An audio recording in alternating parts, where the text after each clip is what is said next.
Welcome everyone guys.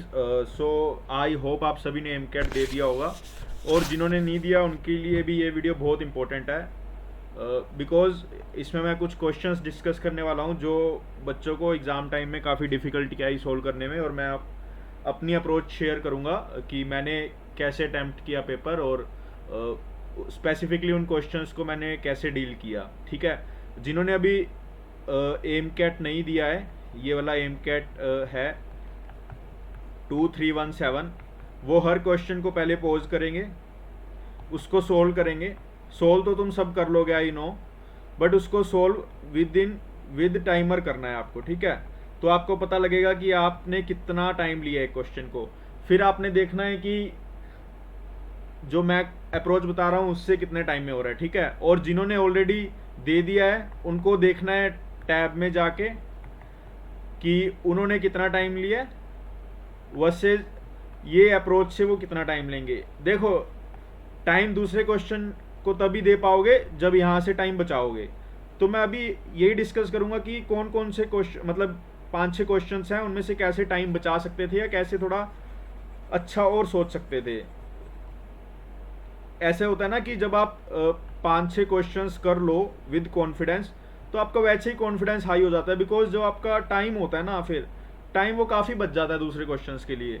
तो मेरा point यही रहेगा कि आपको एक अप्रोच दिखाना कि और भी अप्रोच हैं एक क्वेश्चन को देखने की। तो लेट्स स्टार्ट। जैसे ये वाला क्वेश्चन है, मैं जूम कर देता हूँ।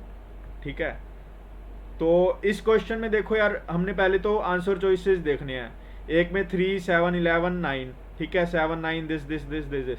पहले तो मैं देखूंगा 3 से इजी होगा। ठीक है, इसको 3 से करेंगे तो 2 + 2 + 2 मतलब 4 टाइम्स है 8, मतलब इसका रिमाइंडर आएगा -1। -1 की पावर ओड है, ओड तो -1 ही रह जाएगा। ठीक है, अब इसका आएगा 5, 4 टाइम्स है तो 20, तो इसका भी -1, पावर इवन है। ठीक है, अब -1 की पावर ओड है तो -1 + 1, क्योंकि पावर इवन है, तो मतलब 0, मतलब ये 3 से डिविजिबल है। ठीक है, अब आंसर चॉइसेस देखते हैं। पहले हमने ये देखना है 3 से डिविजिबल है। ठीक है, देखो मैं ये नहीं कह रहा कि आप ये 30 सेकंड में कर लोगे। ये क्वेश्चन डिजर्व करता है 1 to 1.5 मिनट्स। हर क्वेश्चन नहीं डिजर्व करेगा, बट ये करता है तो इसको हम देंगे। ठीक है, लेकिन आप देखना बहुत बच्चों ने इसमें 3 मिनट्स लगाए होंगे, इसको स्किप किया होगा, इसको रोंग किया होगा, किसी ने 4 to 5 मिनट्स भी लगाए होंगे। ठीक है, तो ये चीज़ हमें सुधारनी है। अब 3 से ये डिविजिबल है, तो ये ऑप्शन कह रहा है बट नॉट विथ 3, तो ये ऑप्शन तो गया, इसको हम पूरा काट देंगे। ठीक है, अब देखो 9 से देखते हैं। 9 से इजी होता है, वही सम, 9 से भी सम ही देखना होता है। तो ये 8 आया था, तो मतलब 9 से 8 का रिमाइंडर -1, और ऊपर 3 3 3 3। ये 20 आया था, तो 9 to 18, 2 की पावर 6 6 6 6। अब यहाँ पे 2 है, यहाँ पे -1 है, और यहाँ पे कह सकते हैं हम 8 भी है। ठीक है, 8 या -1 में कुछ भी है। तो 9 and 8 आर को प्राइम, है ना, एंड 9 and 2 आर ऑल्सो को प्राइम, आर ऑल्सो को प्राइम। तो जब को प्राइम्स होते हैं न्यूमरेटर और डिनोमिनेटर, तो हम 9 का यूलर फाइंड करेंगे। 9 का यूलर आता है 9 × 2/3, दैट इज 6 यूलर है 9 का। तो 6 का रिमाइंडर पावर से देखेंगे क्या आ रहा है। तो 333 को मैं 6 से डिवाइड करूंगा, तो ये आ जाएगा 5 से गया तो 30, तो 3 3 या 5 3, तो ये 3 रिमाइंडर आएगा। ठीक है, तो -1 की पावर 3। अब यहाँ पे 6 से करेंगे तो 0, तो 2 की पावर 0, मतलब -1 + 1 = 0, मतलब ये 9 से भी डिविजिबल है ना। तो 9 से भी डिविजिबल है। अब देखते हैं हम क्या करते हैं। ये ऑप्शन तो गया 9 से डिविजिबल वाला, तो ये भी ऑप्शन गया। ये नोट लिखा है लेकिन 9 से डिविजिबल है। अब यहाँ पे भी 9 से, यहाँ पे भी 9 से है। अब 7 से देखेंगे कि 7 से है या नहीं, फिर हमारा आंसर आ जाएगा परफेक्ट। तो पहले 7 का इससे देखते हैं, 21 1 12, फिर 5, फिर 3, तो 3 की पावर 3 3 3 3 प्लस इसका देखते हैं, ये आ जाएगा 7 8 49 65 2 25 4। अब 7 का यूलर क्या होगा, 6। 7 का यूलर होगा 6। 7 तो को प्राइम नंबर है, तो को प्राइम ही बनेगा 3 और 4 से। 7 3 से भी को प्राइम है, 4 से भी को प्राइम है ना। तो 6 का यहाँ से रिमाइंडर हम करेंगे तो क्या था 3 और इसका 0, तो मतलब 27 का 7 से डिवीजन करेंगे तो 27 का 7 से डिवीजन करेंगे 6 + 1, तो मतलब ये नंबर 7 से डिविजिबल है ना। तो ये नोट 7 है तो ये भी कट गया। तुम्हारा आंसर क्या आ जाएगा, n इज डिविजिबल बाय 7 9 11। ठीक है, n इज, ये समझ आ गया। अब मैं बताता हूँ कि आपकी गलती कहाँ पे होती है। आपने पहला ऑप्शन देखा, आपने 3 से चेक किया, 7 से चेक किया, 11 से चेक किया, 9 से चेक किया।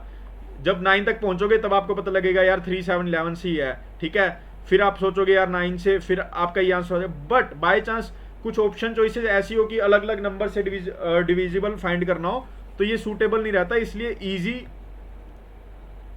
से स्टार्ट करेंगे, देन ऑप्शंस देखेंगे। ऑप्शंस कुछ कट होंगे, जैसे पहले ये कट हो गया था, ठीक है, फिर ये भी हो गया था, फिर ये भी हो गया था, फिर ये रह गया, तो ये आंसर है। ऑप्शंस से कैसे खेलना है मैं वो बता रहा हूं आपको। ठीक है, अब नेक्स्ट देखते हैं। अब ये क्वेश्चन देखो, बहुत बच्चों ने ये क्वेश्चन छोड़ा होगा, ऑलमोस्ट मतलब काफियों ने छोड़ ही दिया होगा ये क्वेश्चन, क्योंकि क्वेश्चन ही कुछ ऐसा अटपटा सा है ना। लेकिन हम देखते हैं हम इसको कैसे करते हैं, क्योंकि अब ऐसा क्वेश्चन है, चॉइसेस ऐसी हैं, तो इसमें कुछ तो होगा। ठीक है, ABCD 3 क्लासेज हैं, ठीक है, उसमें एवरेज वेट्स दे रखे हैं 3 के पेयर्स में। ABC ये वाला पेयर, ACD का पेयर, इसका है एवरेज वेट 45, इसका है 55। मतलब 3 का पेयर बनाना है 4C3, मतलब 4 ही ऑप्शंस आएंगे। एक 45 दे रखा है, एक 55 दे रखा है, एक 50 दे रखा है और एक 60। ये 4 चारों के चारों दे रखे हैं। अब इसने पूछा है could be, not necessarily but could be, जो हो सकता है। अब जैसे मैं किस पूछ लूं कि ह्यूमन का वेट क्या हो सकता है, 0 to infinity। हो क्या नहीं सकता, माइनस में नहीं हो सकता बस। अब तुम कहो यार मैंने तो कोई बंदा ही नहीं देखा इन्फिनिटी वेट वाला या 1 लाख किलो वेट वाला, बट हो तो सकता है ना। तो इसने वही पूछा है कुड बी। अब इसमें डेफिनेट आंसर नहीं आएगा, मतलब 3 आंसर चॉइसेस को गलत होना ही पड़ेगा। ठीक है, अब इसमें क्या फॉर्मूला होता है, सिंपल सा, आप मिनिमम 3, आप इसको पहले एक ऑर्डर में अरेंज करो, असेंडिंग में या डिसेंडिंग में। मैं असेंडिंग में करूंगा 45 50 55 60। अब 3 का ही पेयर बनाया तो इसलिए हम लोएस्ट 3 वैल्यू सिलेक्ट करेंगे। लोएस्ट 3 वैल्यू सिलेक्ट करेंगे जब, इसका टोटल आएगा 150, और हाईएस्ट 3 जब सिलेक्ट करेंगे तो इसका टोटल क्या आएगा 165। अब इसकी एवरेज क्या आएगी 50 और इसकी एवरेज क्या आएगी 53। मतलब इसकी एवरेज क्या आएगी 50, नहीं यहाँ पे कुछ गलत हो रहा है, इसकी एवरेज आएगी 55। तो आंसर 50 और 55 के बीच होना चाहिए। 47 नहीं होगा, 49.9 नहीं होगा, 56.5 नहीं होगा। तो ए की वैल्यू है जो 50 और 55 के बीच है, तो यही आंसर होगा। ठीक है, अब नेक्स्ट क्वेश्चन देखते हैं। अब देखो इसमें था कि वो 1/3 पेंट कर दिया उसने, है ना। तो मैं अगर ऐसा कहूं कि मैंने कुछ 1/3 खा लिया, तो मैंने खाया कितना नहीं 2/3। मैंने 1/8 खा लिया, खाया कितना नहीं 7/8, है ना। तो मतलब हम क्या कर लें, बेसिकली 1 - 1/3 लिख रहे हैं, इसको 1 - 1/8 लिख रहे हैं। ये मैंने नहीं का क्यों करा है, क्योंकि ऐसे क्वेश्चंस में ना आगे जाके वही पूछते। अब देखो यार, हमें हमेशा क्या फाइंड करना है, जितना खा लिया वो तो खा ही लिया, जितना रह गया उस पर फोकस करना है। तो इसीलिए मैं जितना रह गया उसका रेशियो लिखूंगा। मान लो टोटल था 1, अब रह कितना गया 1 - 1/3। अब इतना रह गया, इतना फिर खा लिया, तो रह कितना गया 1 - 1/8। फिर उसने केथ पार्ट खा लिया बचे हुए का, तो 1 - k। अब इज इक्वल टू ये रह गया, मतलब इतना अभी अनपेंटेड है, इसने पेंटेड का है 3/4, तो अनपेंटेड हो जाएगा 1/4, है ना। अब इसको आप पता ही है 2/3 7/8, और इसको 1 - k इज इक्वल टू 1/4। ये 4 से यहाँ पे 2 आ जाएगा, 2 से फिर ये 2 कैंसिल, तो मतलब 1 - k इज इक्वल टू 3/7। और हम लिख सकते हैं k इज इक्वल टू 4/7। हमें पूछा था 210 इंटू 4/7 की वैल्यू, दैट इज 120। ठीक है, हमेशा इस क्वेश्चन पे लेफ्ट ओवर पे फोकस करना है। लेफ्ट ओवर आएगा, जितना किया उसमें से 1 माइनस कर दो, सिंपल क्वेश्चन बन जाएगा। देखो ये सब चीज प्रैक्टिस से ही आएगी, है ना। अब देखो ये क्वेश्चन है, इसमें बहुत बच्चे डर गए होंगे, बहुतों ने स्किप किया होगा। कोई बेस सिस्टम है, कुछ क्या है कुछ क्या है, सभी आंसर चॉइसेस अलग अलग हैं। यहाँ पे 1000 है, 2000 है, 111 है, 2111 है। अब मैं एन को तो भूल जाता हूँ, मैं तो एन को भूल गया भाई, एन क्या था, मुझे उससे कोई मतलब नहीं है। एन को हम एज्यूम कर लेंगे, क्योंकि आंसर एन अगर 2 है, 3 है, 4 है, कुछ भी है इन्फिनिटी तक, आंसर हमेशा एक ही रहेगा ना, डेफिनेट। इधर और ऐसा कुछ तो है ही नहीं इसमें, डेफिनेट आंसर है। तो एन मतलब कुछ भी लेके देखेंगे उसमें सेटिस्फाई करना चाहिए एन को। तो हम कौन से नंबर सिस्टम से ज़्यादा कंफर्टेबल है, 10 के, क्योंकि अगर मैं 12 लिखूं तो इसको 12 हम कब बोलेंगे, 10 के नंबर सिस्टम में बोलेंगे ना। तो हम 10 के नंबर सिस्टम ही पढ़ते आ रहे हैं छोटी क्लासों से, तो हम 10 से स्टार्ट करेंगे। तो y क्या है, 11 को मैं 10 की जगह बस सीधा इसको मत लिखूँ ना, एक ही बात है, 11, 22, 33, और ये चलता जाएगा n-1 n-1 तक, मतलब 99 तक, 10-1 10-1 तक। ठीक है, पहले तो y फाइंड करते हैं क्या आएगा। इसमें मैंने 11 कॉमन ले लिया, तो 1 + 2 + 3 टिल 9। अब ये सम ऑफ n 9 नेचुरल नंबर्स है, तो y = 9 × 10/2 दैट इज 5। तो y आ गया 45 × 11। अब हमें फाइंड करना है 2y, तो 2y क्या आएगा, 90 × 11 दैट इज 990। इसमें प्लस करना है 10, तो प्लस कर दिया 10, आंसर आना चाहिए 1000। अब देखो एक ही चॉइसेस है, यही 1000 है, बाकी 2000, 111, 211, तो हमारा यही आंसर हो जाएगा।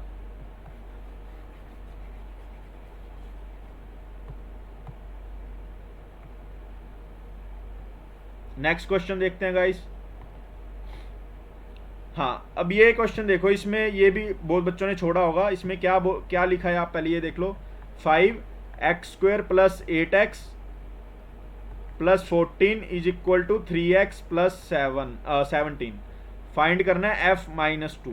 अब जैसे ही f-2 है यार, यहाँ पे -2, इसको या तो आप कर लो x² + 8x + 14 = -2। यहाँ से x की वैल्यू जो आएगी उसको यहाँ पुट कर लेना। बट मुझे इतना कुछ नहीं करना, मुझे क्वेश्चन को सिंपल बनाना है, टाइम बचाना है, मुझे क्वेश्चन को हार्ड नहीं बनाना। ठीक है, हार्ड तो पहले ही होता है क्वेश्चन, ऊपर से हार्ड तुम बनाओगे तो फिर बस खेल खत्म ही है। तो इसको मैं क्या लग रहा है मुझे, x² 8x, तो इसको अगर मैं ऐसे लिखूं,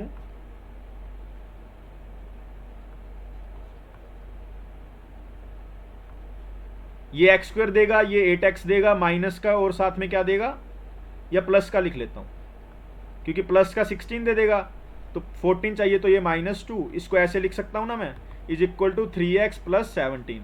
अब यहाँ पे मुझे -2 बनाना है, लेकिन ये तो कुछ और है, तो x को मैं क्या लूंगा, -4। जब x को -4 लिया, ये तो बन गया 0, 0² -2, तो -2 रह गया, तो f-2 = 3x की जगह -4 + 17, तो 17 - 12 दैट इज आंसर इज 5। तो इसको ऐसे सोच सकते थे तुम।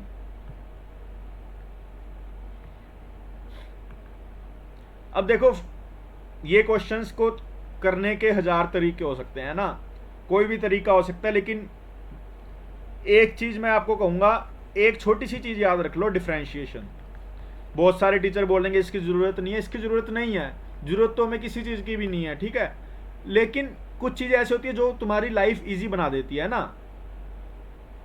नीड और उसमें फर्क है ना, डिमांड में। तो ये हमारी एक नीड नहीं है, लेकिन डिमांड जरूर बनानी है इसको, ठीक है, बहुत टाइम पड़ा है, इसको आराम से सीख सकते हो। a(x(n) दिया हो तो इसका डिफ्रेंसिएशन क्या आता है, n(a(x(n-1), इतना याद कर लो, ठीक है। थोड़ा बहुत देख लेना डिफ्रेंशिएशन कैसे अप्लाई होता है मिनिमम मैक्सिमम के लिए, उसके बाद कुछ तुम्हें कोई जरूरत नहीं पड़ेगी। हमें फाइंड करनी है maximum value of 49x12 -4x6 + 2, ये फाइंड करना है। ऊपर वाली तो कांस्टेंट है, तो इसका हुआ ना हुआ तो एक बराबर है, ये तो हिलेगी वैल्यू नहीं। अब जब तुम्हें ये पूरे फ्रैक्शन की हाईएस्ट वैल्यू फाइंड करनी है, तो डिनोमिनेटर की वैल्यू क्या तुम चाहोगे, लोएस्ट हो। इसकी जैसे जैसे कम होती जाएगी पूरे की वैल्यू बढ़ती जाएगी, है ना, अपोजिट रिलेशन होता है। तो इसका मैं जब मुझे ये पता लग गया इसकी डेफिनेट वैल्यू आएगी, टीटा का क्वेश्चन है, ठीक है, इतना पता लग गया तो मुझे एक चीज़ माइंड में क्लिक करनी चाहिए कि यहाँ पे डिफ्रेंशिएशन लगेगा ही लगेगा और बस इसको डिफ्रेंशिएट करके इक्वेट करना है। देखो मैंने बताया था ए एक्स एन का डिफ्रेंशिएशन आता है n a x n minus one. इसका डिफ्रेंशिएशन क्या आएगा 12 इंटू 49। कॉन्स्टेंट का डिफ्रेंशिएशन 0 होता है, ठीक है, कॉन्स्टेंट का अकेला कॉन्स्टेंट हो तो 0। एक्स की पावर 11 माइनस 24 एक्स की पावर 5, तो 2 का आ जाएगा 0 इज इक्वल टू, इसको इक्वेट करते होते हैं हम 0 से x की वैल्यू के लिए, ठीक है। अब देखो 12 इंटू 49 एक्स की पावर 11 24 एक्स की पावर 5, 12 से यहाँ पे 2 आ जाएगा, ठीक है, 49 एक्स की पावर 6 इज इक्वल टू 2। तो x की पावर 6 क्या आ गई हमारे पास 2/49, इतना आ गया हमारे पास। मतलब ये वैल्यू पुट करनी है और खेल खत्म। यहाँ पे पुट करते हैं 94, 49 इंटू स्क्वेयर इसका करेंगे तो 4/49 का स्क्वेयर माइनस 8/49 प्लस 2, ये आ गया ना। अब जब ये आ गया तो सवाल खत्म। ये 49 से ये पावर कैंसल, तो 94 इंटू 49 ऊपर चला जाएगा, नीचे बच गया 4 माइनस 8 प्लस 98, तो 94 इंटू 49 बाय 94, 94 से 94 कैंसिल 49, ठीक है। अब मैंने ये नहीं चेक किया कि वो डिफरेंशिएशन करके वो मैक्स वैल्यू दे रहा है मिन वैल्यू दे रहा है, मुझे पता है क्वेश्चन को सोल्व होना पड़ेगा, तो ये जो भी वैल्यू देगा वो मिनिमम होएगी, 94 बाई मिनिमम वैल्यू, पूरे का वैल्यू आ जाएगा मैक्स, ठीक है। अब नेक्स्ट क्वेश्चन देखते हैं, लास्ट क्वेश्चन। हाँ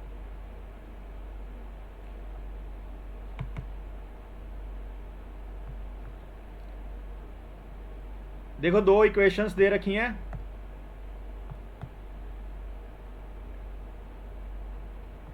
मुझे कोई मतलब नहीं है, एक ये इक्वेशन है, एक ये इक्वेशन है, उसका एक कॉमन रूट है, ठीक है, इसने यही कहा है और कुछ नहीं कहा इसने अभी तक। एक ये इक्वेशन है, एक ये इक्वेशन है वन कॉमन रूट, एक कॉमन रूट है, ठीक है, एक ही कॉमन रूट है। कितनी स्टेटमेंट्स ट्रू हो सकती हैं, कॉमन रूट ये आएगा, कॉमन रूट ये आएगा, स्क्वायर ऑफ कॉमन रूट ये आएगा, 0 1 2 3, बस 3 से ज़्यादा तो स्टेटमेंट्स ट्रू नहीं हो सकती, ठीक है। तो ये पी क्यू कैसे आएगा कैसे नहीं आएगा,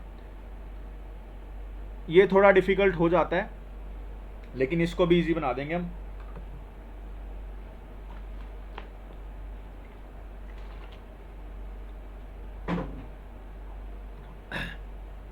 लेट से मेरी इक्वेशन है x minus 1 x minus 2 is equal to 0, पहली इक्वेशन। इसको सोल्व करेंगे आएगा x square minus 3x plus 2 is equal to 0, इतना आ गया, इससे ज़्यादा तो कुछ नहीं है। इसका कॉमन रूट मान लेते हैं हम 2 है ना। देखो स्क्वायर दिया हुआ है ना, तो मतलब स्क्वायर भी करना पड़ेगा, तो 1 का स्क्वायर तो 1 नहीं है, तो इतना मज़ा सा नहीं आएगा, तो 2 ले लेते हैं, क्योंकि फिर 4 भी आना चाहिए ना, तो हमारा थोड़ा श्योरिटी ज़्यादा बढ़ जाएगी। तो कॉमन रूट है हमारा 2, ये 2 है हमारा कॉमन रूट, तो अगली इक्वेशन बनेगी x माइनस 2, कॉमन रूट आ गया, एक रूट अलग आएगा तो x माइनस 3 ले लिया, तो इससे इक्वेशन क्या बनेगी x square minus 5x plus 6 is equal to 0। ये दो इक्वेशन आ गई, एक तो इक्वेशन है x square minus 3x plus 2 is equal to 0, x square minus 5x plus 6 is equal to 0, ठीक है, ये आ गई। कॉमन रूट है हमारा 2, p की वैल्यू पहले से आएगी -3 और q की वैल्यू आएगी 2, इस इक्वेशन पे फोकस करेंगे। अब ना करेंगे इस पे, तो l की वैल्यू आएगी -5 और m की वैल्यू आएगी 6, आ गई। अब पहला ये चेक करो, pm -18, ये रहा pm, ql है -10 का माइनस करेंगे तो +10, q2 -m, ठीक है, ये आ गया -8 -4, आंसर आ रहा है 2, तो कॉमन रूट 2 आ रहा है, तो मतलब पहली स्टेटमेंट तो है ट्रू, पहली स्टेटमेंट है ट्रू। अब दूसरी स्टेटमेंट आ गई, q minus m, l minus p, तो -4 -2 2, 2 कॉमन रूट आ गया, ये भी ट्रू। अब नेक्स्ट देखो, square of common root p m, p into m -18 minus q l, q l है -10 प्लस 10, एल -5 माइनस पी, तो ये आ गया -8 -2, तो ये आंसर आ गया 4। 4 ही चाहिए था, स्क्वायर चाहिए था ना, तो 2 का स्क्वायर 4, तो ये भी सही है। मतलब हमारा आंसर क्या आएगा, हमारा आंसर आ जाएगा 3। अब इतना कर लिया, टाइम भी काफ़ी लग गया, मतलब ऑलमोस्ट तुम्हारा आंसर करेक्ट है, ये आंसर सही है। लेकिन आप देखना चाहते हो तो एक केस और भी ले सकते हो। मान लो x-2 x-1, ये तो हमारी पहली क्वेश्चन थी, बाद में ले लो x-2 x-7, जहाँ पे हमने 3 लिया तो 7, मतलब 2-3 केस से भी ले सकते हो। पर ये चीज़ तुम्हें चेक कब करनी है, जब तुम्हारा सारा पेपर हो जाए तब, नहीं तो इतना तो सही होगा 100%, कभी कभी एक आधा % बहुत ज़्यादा ट्रिकी हो, वो बात अलग है, ठीक है। आई होप आपको सभी क्वेश्चंस की अप्रोच अच्छी लगी होगी। अगर अच्छी लगी है तो यार कमेंट, लाइक ये सब कर दो। मैं वैसे जनरली कहता नहीं हूँ, बट हाँ चैनल्स पे और भी बहुत कुछ आ रहा है, तो आप अपने दोस्त के साथ शेयर कर सकते हैं। और ग्रुप डिस्क्रिप्शन में आपको लिंक मिल जाएगा टेलीग्राम ग्रुप का, वहाँ भी आप ज्वाइन कर सकते हैं। वहाँ पे आप कोई भी मॉक्स कुछ भी डिस्कस कर सकते हैं। The group is all yours, and thank you and have a nice day.